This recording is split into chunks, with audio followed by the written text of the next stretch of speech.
Olá, começa agora mais um Café com o Presidente e o tema de hoje é a reforma política que já vem sendo debatida no país há alguns meses, principalmente o Distritão. Rafa, obrigado por me receber aqui. Olá, Vancini, olá a todos que nos assistem, eu que agradeço a presença de vocês. Antes de começar com as perguntas, Rafa, a gente vai ver um vídeo sobre a votação do projeto chamado Distritão. A Câmara Federal rejeitou no dia 20 de setembro a proposta de emenda constitucional conhecida como Distritão. Com isso, as mudanças previstas no sistema eleitoral brasileiro não devem acontecer este ano. A PEC foi rejeitada por 238 votos a 205 e uma abstenção. Para que ela passasse, seria preciso 308 votos. O chamado Distritão valeria para as eleições de deputados e vereadores em 2018 e 2020. O modelo previa que os parlamentares eleitos a partir do ano que vem seriam escolhidos por um modelo eleitoral majoritário, em que seriam eleitos os deputados mais votados em cada estado. Neste modelo não há votos em partidos. Além disso, também foi votado um outro projeto que também foi derrotado, que é o Distrital Misto.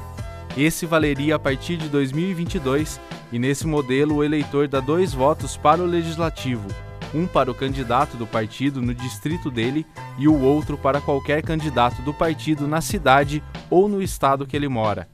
O candidato mais votado em cada distrito é eleito para metade das vagas na Casa Legislativa. A outra metade é preenchida pelos mais votados dos partidos. Além do Distritão ter sido rejeitado, a Câmara dos Deputados aprovou o fim das coligações a partir de 2020. A proposta ainda precisa passar por uma segunda votação antes de seguir para a análise do Senado. Bom, tá aí o VT. Rafa, esse projeto não ter sido aprovado, ele foi bom ou foi ruim para o país? Vancini, esse projeto não ter sido aprovado, tenho a certeza de que foi muito bom para o país. Porque exatamente a proposta era para alguns poucos que já estão lá, exatamente para tentarem a reeleição, né? Com isso, como não existe a obrigatoriedade da proporcionalidade nesse caso, se esse projeto fosse feito, o projeto poderia, com um único candidato apenas, dentro do partido, ele poderia ser eleito. Ou seja, estando entre os mais votados, ele estaria com certeza eleito. Então, o problema desse projeto é que não existia aí um espírito de equipe, né, e o fortalecimento do partido. Com isso, os próprios partidos, né, a própria direção dos partidos iriam soltar um número mínimo de candidatos, ou somente aqueles que estão já no exercício do mandato, exatamente para que não abra espaço para outros candidatos. Em âmbito nacional, a gente tem muitos cargos para deputado, para senador e tudo mais, mas para Campinas, por exemplo, seria muito ruim mesmo, né? Não, eu tenho certeza que isso seria ruim não só para o país todo, mas também para o município, né? Porque você vai ter partidos isolados com proprietários, literalmente proprietários do partido, ou seja, aqueles que são presidentes do partido iriam deter esse poder da escolha ou não de candidatos, ou seja, ele como dono do partido, ele poderia ser o único candidato e concorrer à eleição e simplesmente ganhar a eleição. Um dos assuntos que caminhava junto com esse Distritão é a questão do fundo de financiamento. Você acredita que esse fundo pesou um pouco, apesar de que ele vai ser votado ainda separado, a criação de um outro fundo, ele pesou um pouco para que não fosse aprovado o projeto? Acho que não, Vancini. Eles estão votando, na verdade eu acho que assim, essa reforma política que estão propondo de forma fatiada, né, eu acho que isso é ruim para todo o país, é ruim para o momento que nós estamos vivendo, com essa crise toda que nós estamos vivendo, além da econômica, a política que nós estamos vivendo, isso é muito ruim para o país, né? Eu acho que a reforma política deveria ser uma reforma política de verdade, o que não está acontecendo lá. Eu acho que financiamento público ou financiamento privado tem que ser sim discutido. Mas eu acho que não está aí o ponto principal. Eu acho que o ponto principal está na diminuição do partido, né? Você ter condição de escolher o seu candidato, saber do currículo dele. Eu acho que essa parte da ficha limpa precisaria ser definida de uma forma mais clara, mais transparente, porque hoje muitas vezes o candidato, ele sai candidato mesmo sendo ficha suja. Nós tivemos exemplo em 2016 aqui, que o candidato foi até o final da eleição com a ficha suja, candidato a prefeito com a ficha suja, ou seja, concorrendo simplesmente com uma liminar, né, dando autorização de ele concorrer. Ou seja, eu acho que o número de partidos que nós temos no país, eu acho que é impossível, humanamente impossível ter tanta ideologia assim. Eu acho que uma coisa importante que foi aprovada no Congresso agora é o fim das coligações proporcionais, mas infelizmente eles aprovaram isso para 2020, ou seja, eles sempre usam como laboratório as eleições municipais, nunca as eleições nacionais e principalmente no ano que vem, que a população clama por mudança, clama por uma situação diferente no país. Seria importantíssimo de que o fim das coligações proporcionais caíssem já para o ano que vem. O que muda essencialmente com o fim das coligações? As coligações, o Vancini, o que acontece? É a união de partidos exatamente para fazer o coeficiente eleitoral. E muitas vezes, como funciona, como é a mesma ideia do distritão, aquele que é dono do partido, ele pode ser o único candidato coligado com outros partidos, entendeu? Então, primeiro que você não fortalece o partido, né? O partido deixa literalmente de existir. Segundo, de que você detém o poder na mão de poucos. Então, assim, com o fim das coligações proporcionais, você obriga o partido a fazer um trabalho de campanha de filiados, fazer um trabalho de ideologia, de debate político, exatamente para fortalecer um grupo, para que esse grupo saia candidato e aí sim eleja deputados, vereadores, senadores e governador. O senhor tem a esperança de que caminhe essa reforma política que o Brasil tanto espera? Esse ano não, Vancini.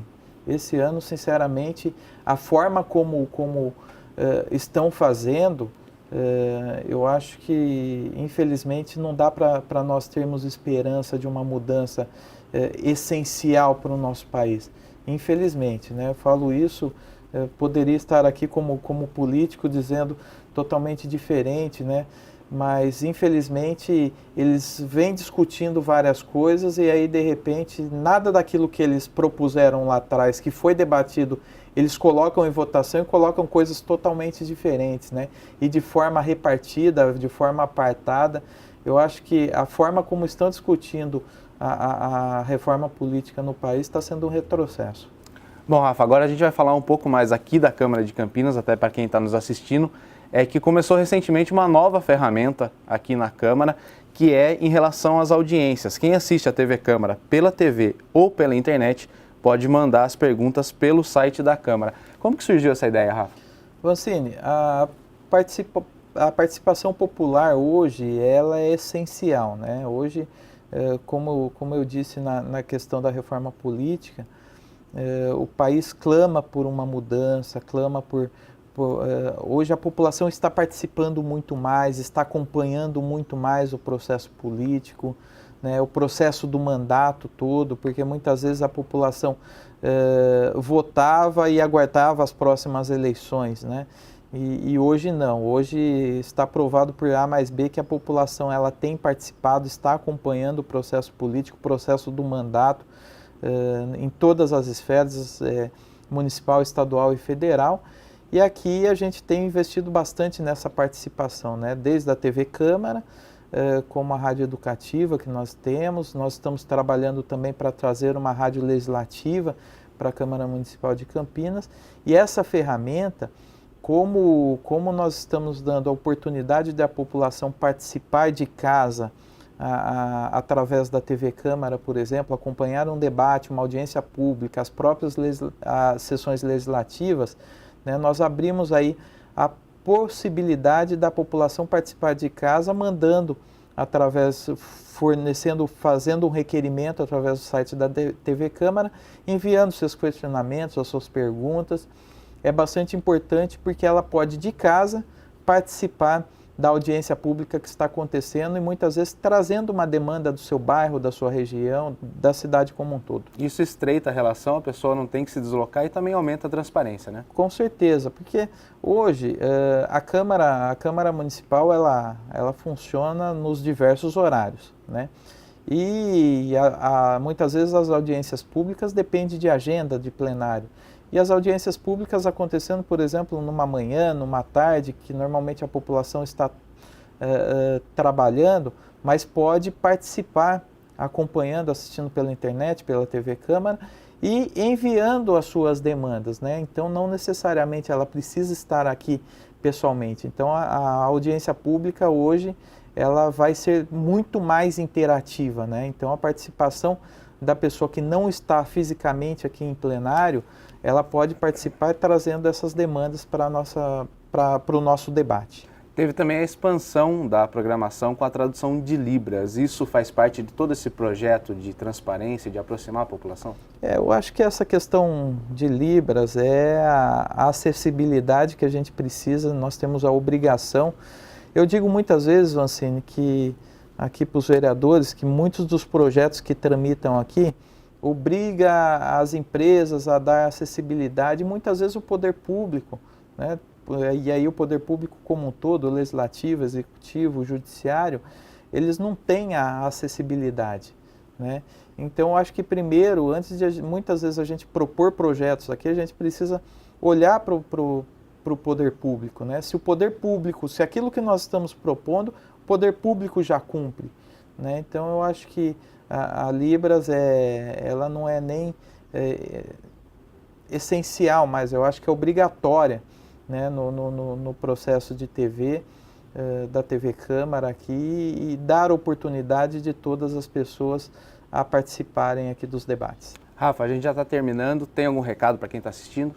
Bom, Vancini, convidar toda a população a participar agora dessa forma mais interativa, né, participar aqui através da TV Câmara, dos processos de debates, audiências públicas aqui, até mesmo das sessões legislativas, né? Então a população acompanhando as sessões legislativas que acontecem toda segunda e quarta a partir das 18 horas, a população tem a oportunidade que através da internet fazer o contato com o seu vereador, trazendo as suas demandas, suas sugestões. Então, convidar toda a população a participar.